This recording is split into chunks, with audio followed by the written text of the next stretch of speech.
Fitness, business, success. Investing with the STAR principle, making a million out of thin air, relational capital, and the strategy of preeminence. Bear with me because the voice isn't doing too well, so there might be a few sips of water and a few coughing breaks. But just bear with me, boys, because it's going to be a great video. What is the STAR principle? Cash cows are companies with high market share, generate cash in excess of the amount needed to maintain the business. Their growth rate is slow. Dogs are the companies that generate barely enough cash to maintain the business market share. These companies are the followers in low growth markets. Question marks are the companies growing rapidly and thus consume large amounts of cash, but because they have low market share, they do not generate much cash. The result is a large net cash consumption. Stars are the leaders in high growth markets. They provide increasing and higher returns. They are not as big as cash cows. However, they are much more profitable than the cash cows. A star business is one that has two qualities. It operates in a high growth market niche, growing at least 10% per year. It is the leader in that market. This is extremely important as it highlights the number one law of marketing, which is leadership. I will get into the 22 laws in another video, but being the first in the market is better than having a better product than the competition. Examples. We all remember who first flew over the Atlantic, or who the first man on the moon was, but almost no one knows the second. Heineken was the first imported beer in the USA and is still the number one imported beer. Same for Miller Lite, first domestic light beer. Being first doesn't matter if the idea or product is not good. Another example that people can use is looking at Coke versus Pepsi. Actually, they've even done blind studies and shown that people prefer Pepsi, but hey, it's why Coke is number one. So what are the two conditions needed to create a viable niche? Number one, there must be a gap in the market. And number two, there must be a profitable market in the gap. Skype, Google, Amazon, and eBay are great examples of star companies. And Dr. Pepper is a great company that, or I shouldn't say a great company, but a great example of a product that was created within a micro niche, which is exactly what I'm going to get into. Because if you can't succeed within a niche, just use the law of leadership and create a new niche by overlapping niches or going more granular. So going deeper within a niche. So let's look at the fitness niche. You have tons and tons of bloggers who do some sort of power building. They do vlogs. They show themselves grocery shopping and they do videos of themselves eating. Now, if you were to enter that market with the same old, there's almost no chance you will do well unless you know people who will promote the hell out of you, or you have an unreal physique, which tends to be the underlying draw to the fitness niche. That said, you have many, many successful channels within the fitness niche that most haven't even heard of because of their sub-niche category. Maybe they're powerlifting oriented, maybe they're preventative and keeping injuries away oriented, or maybe they're even Olympic lifting oriented. There are many ways to be successful within a niche, and it's never a good idea to merely try and mimic the most well-known product. So that's exactly what the most well-known product is within the fitness niche, specifically on YouTube, is some sort of power building, some sort of vlogs, and then just showing regular videos with some like 5 or 10 minute video talking about motivation, inspiration, all that stuff. That's been done. But if you can do something different, let's just say you're the powerlifting chiropractor, whatever it is. You lift, I don't know, you lift stones in your underwear. That's, you're the underwear stone lifter. I don't know. For example, how would you do versus Coca-Cola or Pepsi or McDonald's or Burger King if you were just trying to do the exact same thing as them? Like you're just trying to open up a very, very similar restaurant to them and just pretty much copy their menu. Now, let's say though you could innovate. So perhaps there's something a little bit different, because the only way, if you do ever plan on attacking them, is to find some sort of flaw. So let's just say we're talking Coca-Cola or Pepsi. Obviously, the diet drink and their regular drink, that's pretty well covered. So as far as having a drink that's 0 calories or having a drink that's like 180 calories per serving. But where there could be an opportunity is if you were to create a 20 or 40 calorie drink where people want a bit of sugar, but not so much that it turns into a ton of calories. So perhaps there's demand there. Or with McDonald's or Burger King, you could do a very specific mimicking of them by the way of using their food, but then combining it with a different type of nationality. So blending the McDonald's or Burger King style with that nationality. Specifically, if you can open up this restaurant within an area of the city that is mostly that population, as you tap into the national pride, the fact that they already like a specific type of food, and the fact that, let's be honest, most people can hate on McDicks and BK all day, but they're not half bad on occasion. So if you can blend it in some way, and all of these companies already do have specific menus in different countries. So it might not even be that difficult as far as getting an idea of what already works and then just bringing it to the Western world.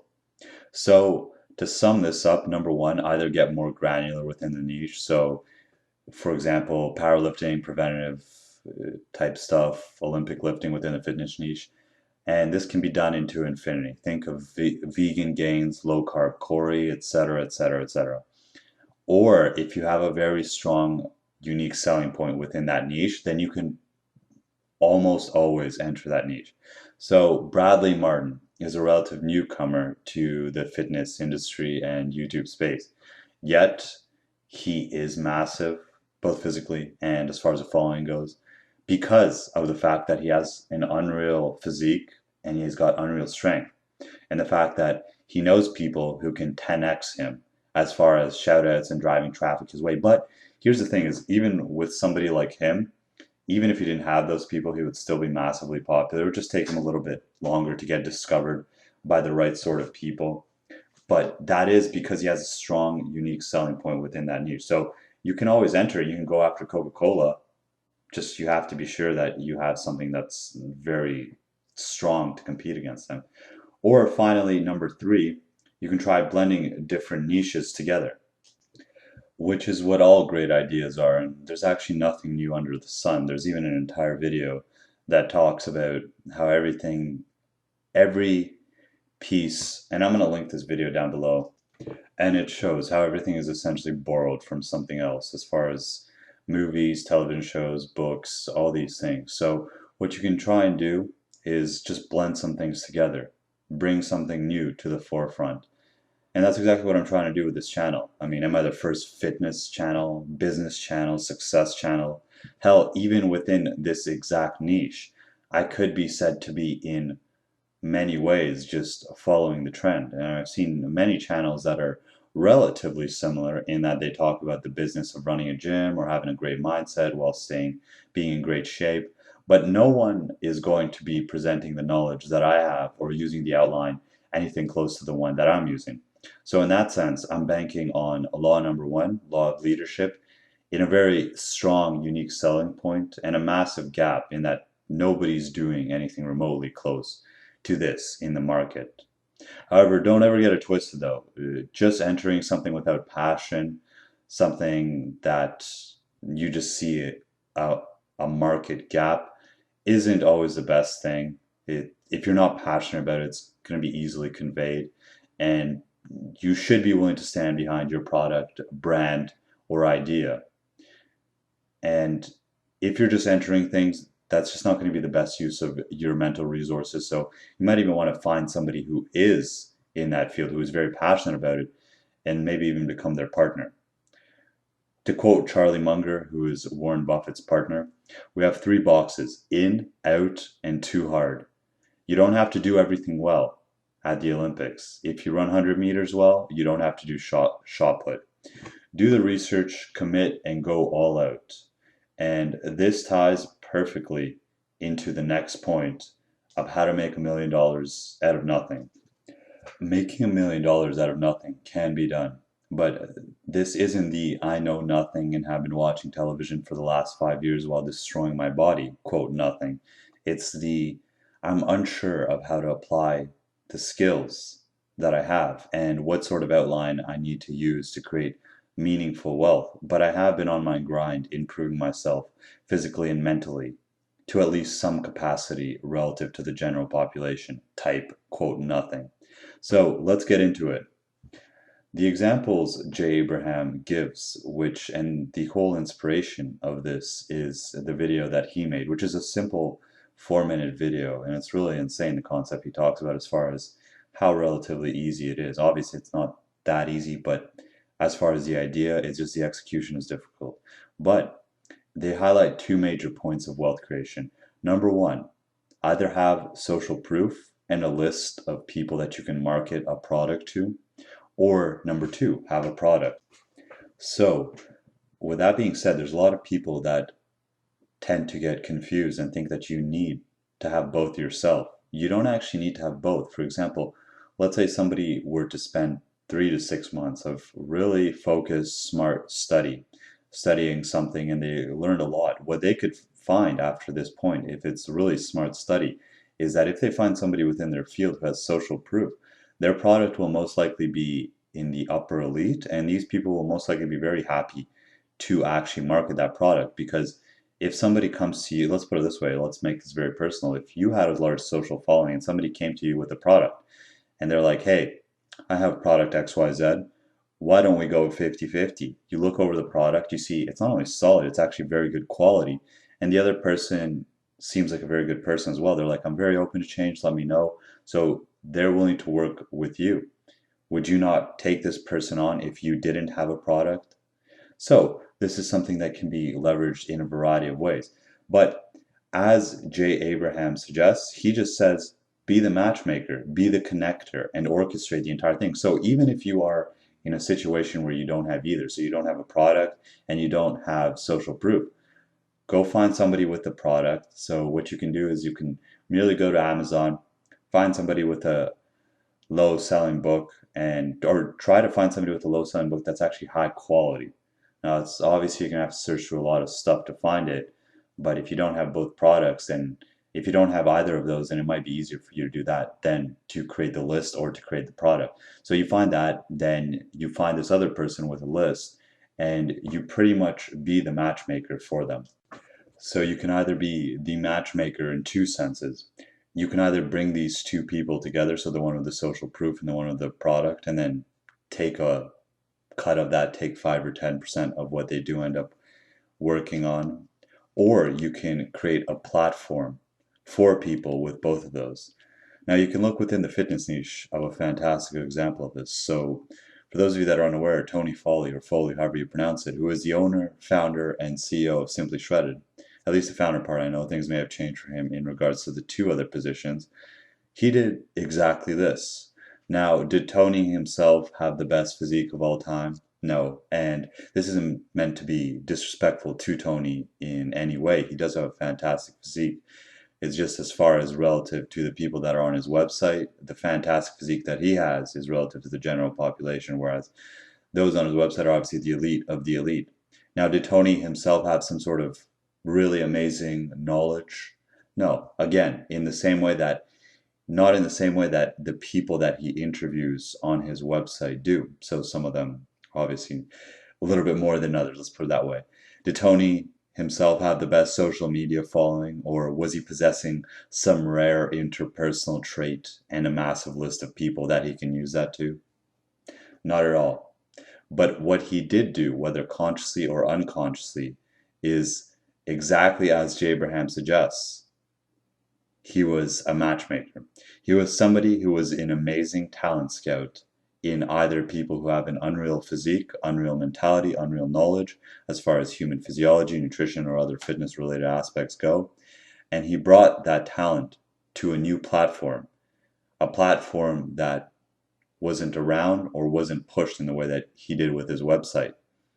And he did this week after week, month after month, year after year. So he was consistent, which is why nowadays, to highlight his success, I'll actually give you a very low figure of the amount of wealth he can create through all his consistent hard but ultimately smart work in recognizing that there was a need for this. Nobody was doing the interviews in the way that he did on his website, and he absolutely innovated, specifically within the MISC, within the bodybuilding forum, the MISC. He was able to take a lot of those physiques weren't getting any love, people didn't have any knowledge of them, and he was able to display them to a mass audience. And for those of you that remember, he even ran some contests on the MISC a while back, and if you know anything about anything, that's just absolutely fantastic for his website, for his traffic, and I'm sure whatever he gave away, I think it was like 500 or 1,000 bucks. I guarantee you, he made more money on the back end than the amount of money that he gave away, because those threads, the threads alone had, I think, hundreds of thousands of views, tons of entrants, and they were massive, not just on MISC, but also on other forums. So nowadays, he has 2 million fans on Facebook, and we'll just stick to Facebook to illustrate, using such a low figure, how insane the amount of wealth that he can create is at this point in time. Now, every single day he uploads a motivational picture or some sort of picture of an aesthetic broad or bro. He provides a link to his store. So let's say the conversion rate is 1/180th of a percent daily, meaning that for the year he sells to about 1.5% of his total people so that have liked him. So let's just say around 30,000. And let's just say he makes around $10 per transaction. So if he just used his Facebook and did absolutely nothing else, he would make 300,000 for around 1,800 minutes of work, or 30 hours, as in he can work part-time for the year and make 300K.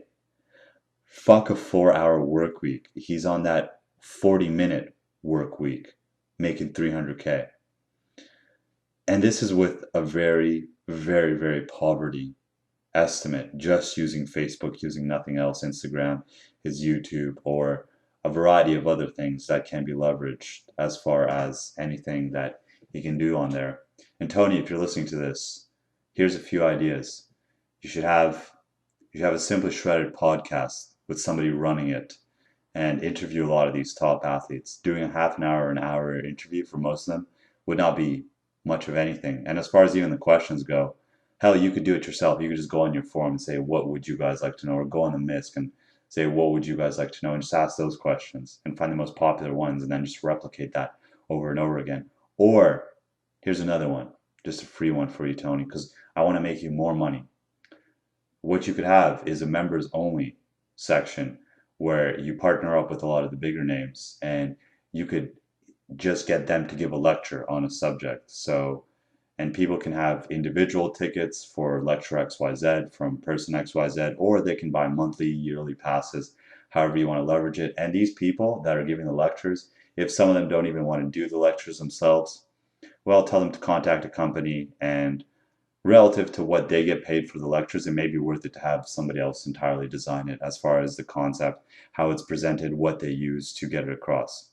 But in any case, Tony, he should serve as inspiration for just what is accomplishable with the right idea, and just continually putting forth that content, having that consistency, but also having the courage, being one of the leaders and doing it year after year. Because if you guys will remember, there were many similar websites to him. I mean, one that I can recall off the top of my head was Serious Teen Bodybuilding. And I remember they actually had a pretty good following. They had good YouTube videos. And for whatever reason, everything just, I don't know what happened. Who knows? But there was a few other ones that are now nowhere to be seen, similar type theme. But you can see what he and others who followed in a similar format. So people like Pineapple Bra, who founded Do You Even, or even the bro that started Cut and Jacked, all did.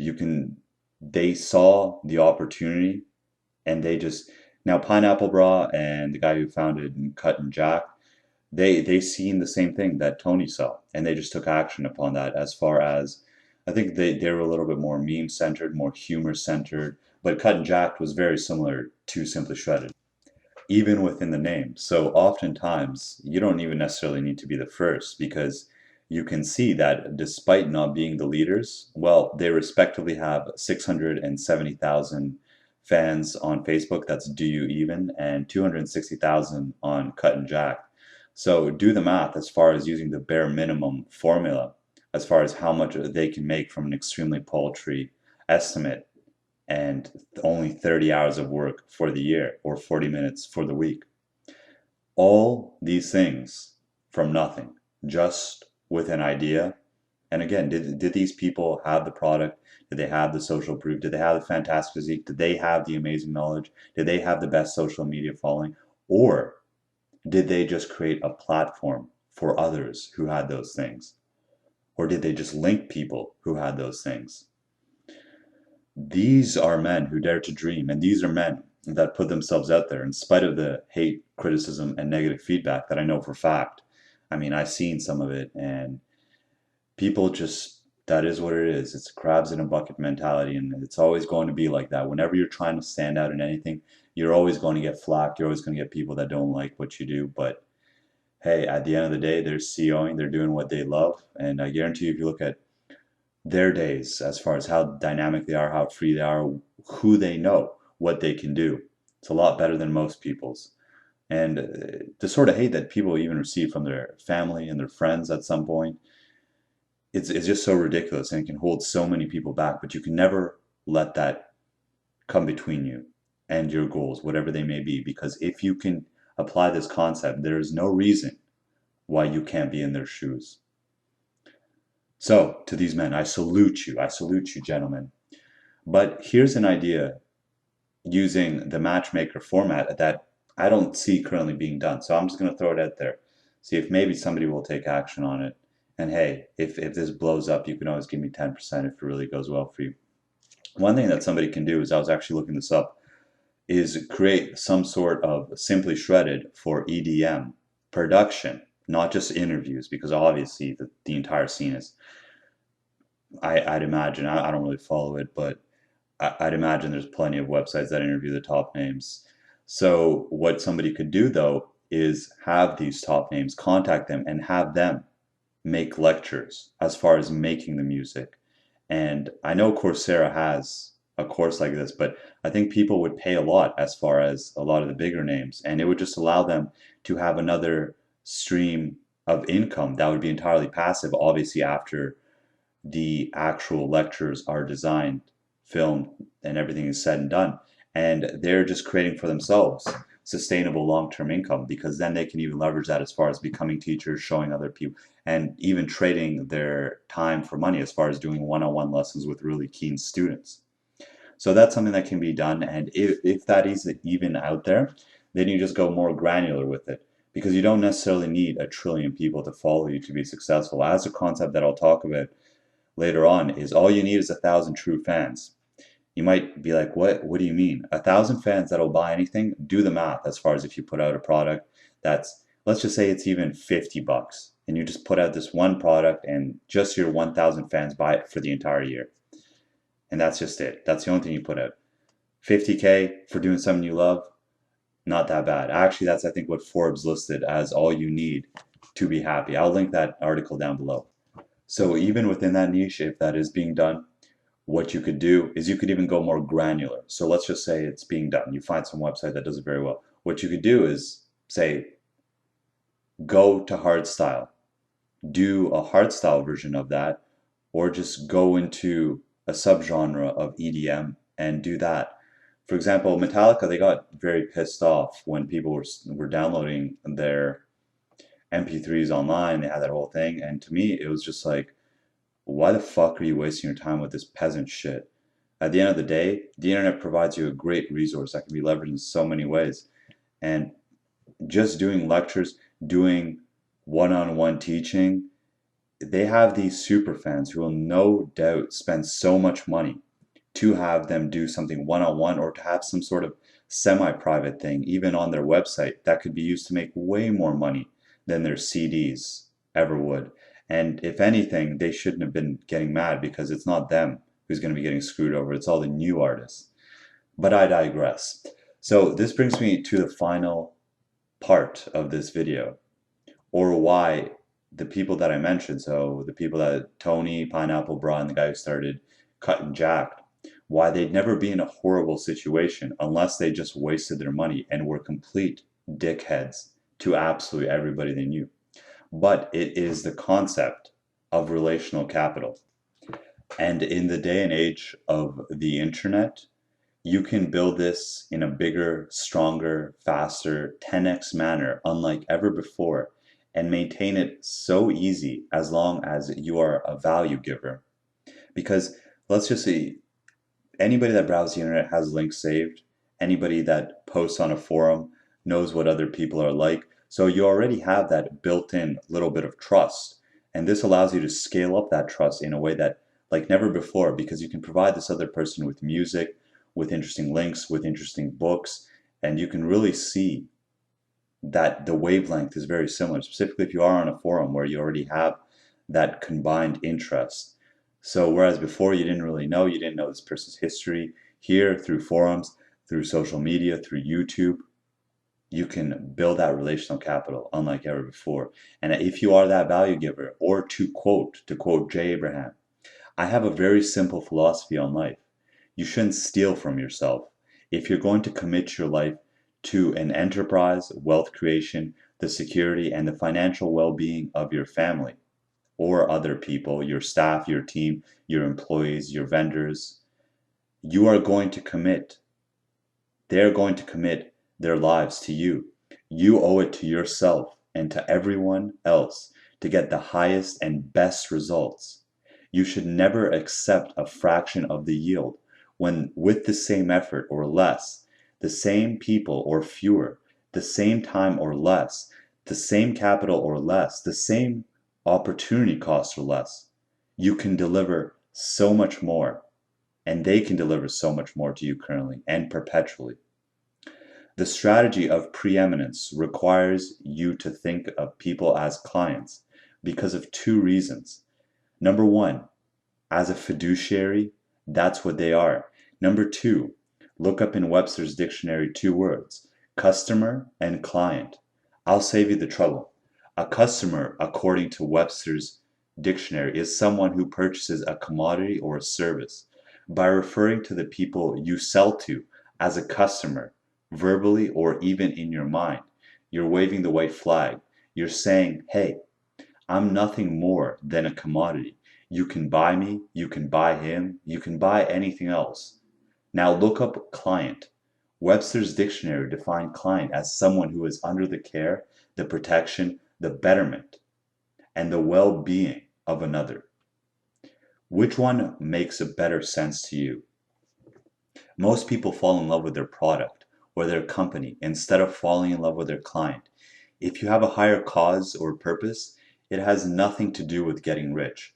It has nothing to do with you being technologically the most sophisticated producer.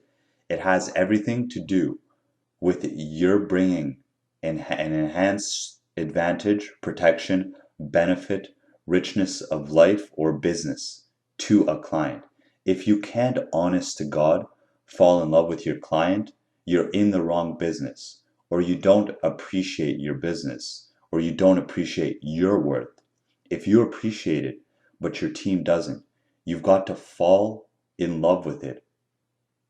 You've got to fall in love with your team and help them lovingly, but unflinchingly and almost relentlessly to see how to fall in love with the clients with you. It's going to be a combined love affair. And I'm not being metaphysical. I'm being so bottom line serious. It's unbelievable. I'm giving you the secret to richness in life at a level your pocketbooks and your heart will never imagine. A fucking men, J. Abraham. So every single person, any joint venture you enter, every single person that you meet, apply that same concept. Never look at it as how can I extract some quick value from the other person and be done with them. Instead, look at it as a lifelong partnership in the same way that Michael Gerber suggests of thinking of your business as a beginning franchise. This too is the same in assuming the best and taking the opinion that you are Sergey and they're Bryn, you will synergize and you will come together to do something great. You are in it for the long haul, through the ups and through the downs, through the trials and tribulations, but also to grow together as people. So ask yourself, how can I serve the other person better? How can I preeminently position myself as the most trusted advisor to this person in whatever category you guys are coming together on? Because that is how relational capital is built. And I'm going to explain to you why it's so important. You don't have to force anything. You don't have to be Machiavellian about anything. Just add so much value to them that if anything goes sour, it is only they that will be losing. Which brings me back to the point about why Tony, Pineapple Bra, and the other guy will never be broke unless they ruin themselves. They have built up so much relational capital in the value they have created to this other person's life, just in the way of perhaps giving them a platform, helping them out, or all the ins and outs of dealings, that they will always have opportunities before them. As even if the sun sets on their own enterprise, guess what? The sun is shining somewhere else in the world, and these other people, they will 100% have those others that they built that relational capital be happy to give back to them in the way that they gave to the others, which is always why you want to be giving values to others. That way, your bets stay hedged, and fuck a rainy day fund. You have a rainy day bank. This is also why some companies refuse to sell themselves for millions or hundreds of millions. And people look at it and they don't understand. They say, how can these people do this? I would so easily take that money. And that's not to say that no company should ever be sold or anything like that. But these creators, number one, they believe in the dream. They stand for something. And they're putting forth some sort of idea that they're so far behind that others can't help but understand that. They see that passion. Number two, they know that even if they crash and burn and they go broke, let's just say they even go broke, so what? Their abundance mentality tells them, I created one, so I can make another one. And if this one was so massively successful that these people were offering me so much money for it, well, even if I reach 1/100th of the success, well, I'm good, fam. Number three, they know that they will have homies who will help them out, have their back, and help them on their next project, not out of pity, but because they admire the entrepreneurial hustle, spirit, and ambition, standing behind their product with passion, showing who they are, saying, you know what, these other people value it at this, I value it higher. I value this more. This is a crusade for me. Those are the sort of people that change the world. Those are the sort of people that move the world. They're the dreamers. They're the ones that get things done, because those are the people that you put behind a company and say, this is the spokesperson. This is the leader. It's not the person who's going to waffle at the first sight of some dollars. Again, not saying, you should never sell something or that is the worst thing in the world, but just stick with me here. I'm getting my Steve Jobs on. So finally, number four. So what if they go bust? Most of them know their minimalistic lifestyle needs, which is something that I'll be talking in a future video, but they know they can pretty much have millions wired to them if they need it. So what's a few months rent while they take on the next project? They know they're value creators. They have a creator's mindset and not a consumer's mindset. So getting employment with all the relational capital they built, starting a new venture, is that difficult in this day and age? Hell, if you know some people, as a matter of fact, your company could go broke tonight, and guess what? You get on Skype and you're like, hey, the company did pretty well, but we went broke. Why don't we start spin off XYZ? Somebody's like, yeah, I like that idea. You did pretty well. I mean, it's a shame you went broke. Let's do it. Wealth can never be destroyed, can only be reallocated. So many people are really caught up in making money and thinking of money as the only capital there is.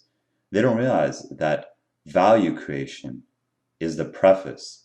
That is the leader of true wealth creation. Don't think about making money. Think about creating value for others. Besides, what's all that money for if you don't have people you enjoy to share your wealth with? What's it all for if you have it, but you can't sleep because you know the way that you got to the top is very underhanded, slimy, and you know your apparently closest people know that as well. So you never really know where you stand with them, seeing as if they want your spot, both you and they know what needs to be done. Instead, look at the internet, relational capital, and joint ventures in the following way. Look for ways it can be of mutual benefit, win-win, positive sum, and always seek to add value to the other person, always, no matter what. And when looking for people to partner up with and build that relational capital, build that long-term type partnership, feel free to leverage the internet to connect or to try to even connect with many people. Private message people on forums, social media, send them unlisted thank you videos from your YouTube channel. You can even do this reaching out to people that you found inspiring, helpful, and you'd be surprised how little they are contacted with something of that magnitude. You would think that these people are consistently contacted, but it's not that people don't try to contact them in some way or reach out to them. That's what a review is. That's what a positive email is. It's just they're not leveraging that in the highest regard. In the same way that if you might have some relational capital within your immediate friends. So even if you want to sit down and write down their three immediate strengths and three people that you think they would know, or three people that they even told you they know, everything can be leveraged in a higher way. And so creating a thank you video or private messaging people on forums or social media, it's very low risk. When you look at the other things that, let's say you spent an hour a day doing this, very soon you would have an abundance of amazing people around you, because these people would be more than happy to help you out just because of the fact of the uniqueness in the way you've reached out to them. So you can even, at that point, you can even leverage the relationship in a different manner. So let's say you reach out to somebody who's relatively successful. You can even become their apprentice. You can offer to work for them for free, for quote, free, which is funny because people tend to think of going to school as something that's worthwhile, and yet you pay for that. Whereas working for free and getting a skill, building that relational capital, that's not something that's ever contemplated. So that's a very good way to go about things, is looking for people who are obsessed with knowledge, people obsessed with getting better, and people striving to create value in the world. Because those are the movers, those are the shakers, and those are the dreamers that will be impacting the world tomorrow. And this isn't something that should be necessarily looked for in their current manifestation, meaning that, yeah, if you saw Steve Jobs, you'd be like, yeah, damn, that's Steve Jobs. But look for the people that will be the Steve Jobs. So look for the underlying characteristics that define somebody like that, and then find those within people on the internet, people you interact with, and become great partners. Success will become inevitable if you never give up. That's within your own success, and that might sound a little bit woo-woo, but if you have the right attitude and you're applying what I just said, so you're obsessed with knowledge, you're obsessed with getting better, and you're obsessed with creating value, then it's only a matter of time before something gives, before you've leveraged as many principles as possible. So you've been making the contacts on the internet, you've been pulling a ton of levers, you've been putting out a ton of content. You will eventually hit it big yourself, or, and this is the great thing about relational capital, your friends will. Or even if the following takes place, let's just say number one, you both synergize and you can create a ton of value for each other, spiraling upward, trying to one up one another as far as how you help each other out. And then number two, eventually one of you will get a break based on the continual effort with the right attitude in mind.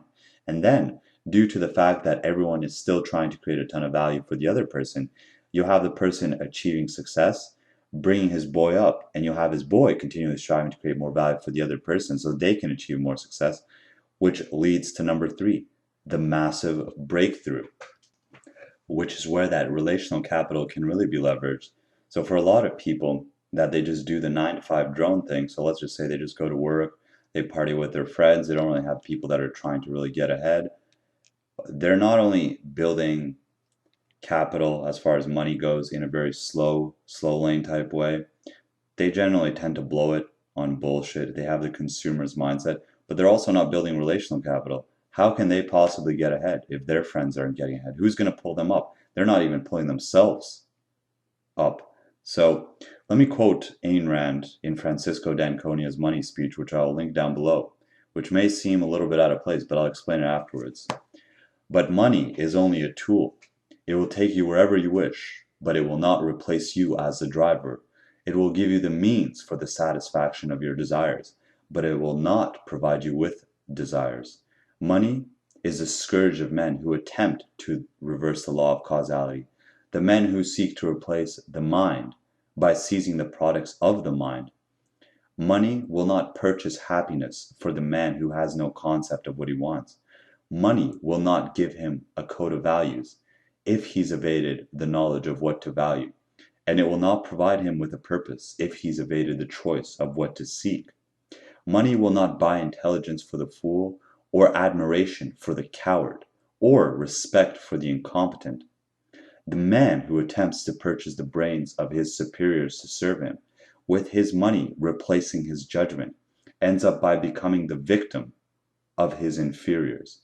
The men of intelligence desert him, but the cheats and frauds come flocking to him, drawn by a law which he has not discovered, that no man may be smaller than his money. So the real wealth goes much beyond the money. It goes in understanding how to handle it. Because so what if you create a ton, but you don't know how to handle it? And what if you have a ton, but you don't have that relational capital? Because you have to remember, with the relational capital, this is something that is always there. Whereas money can come and go like that. You never know what the markets will do. And the only way to build up the relational capital, well, you cannot spell communicate without time. Time, and creating value for the other person. I might keep saying that, but it's a really important point. Is always asking yourself, what is this other person interested in? Do I have something that might be resourceful or useful for them? And just applying it there. So the ideas here just make success more likely. So using the STAR principle to not just invest monetarily wise, but to invest time wise as far as your own relationships go. So you need to look at a person who's going to be growing 10%. Are they in a field which that growth is important? For a lot of people, the only thing they're going to be growing is their bellies, and in a very slow lane type way, something that goes over time. Eventually they're growing their bank accounts little by little, but they're not growing their mind. They're not growing their body as far as physically improving it, and they're just not getting better themselves. They're not using the STAR principle. They're not even 1% better than last year. Some of them may be worse off. So the other thing is being a matchmaker, and even applying this with your relationships. You can be introducing people to each other, having mastermind groups, and only congregating with those you care for most. So 80-20ing your relationships. Using the internet also to create the positive ones if you lack them in person. Because oftentimes what you'll find is in person it's actually much more difficult, whereas through the use of social media, forums, YouTube, you already have social proof of this other person. You already know who they are. Whereas in person, it's actually a lot more of a crapshoot as far as who the other person is and meeting people in general. So leverage it that way. Meet people online. Build that relational capital. Work on joint ventures. Throw out ideas with them and grow together. Help each other out. And finally, using the strategy of preeminence. When you do meet this other person, where you endeavor to become this person's most trusted advisor in whatever subject you deal with them on, and only dealing with people, ideas, and niches that you're totally passionate about. Only have people around you who you truly love, because otherwise, if you just let anybody come around you, well, you're a time hoe. Nothing more than a time prostitute, giving your time to anyone and everyone. And time is really the only capital that we have. Everything else, it exists as an idea. But time is all we have. And if you share that with anybody, with these leeches that squawk, just a minute more, just a little bit more of your time. Pretty soon, you'll get sucked dry.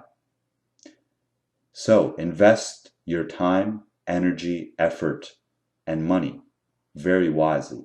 Use the STAR principle. Be a matchmaker. Or create a product, use somebody's social proof. Or if you have social proof, find somebody with a product. Or create a platform. Use all of these things together. Combine them, grow well, grow massive, and become the best you that you can be. Thank you for listening. Hope it was of value.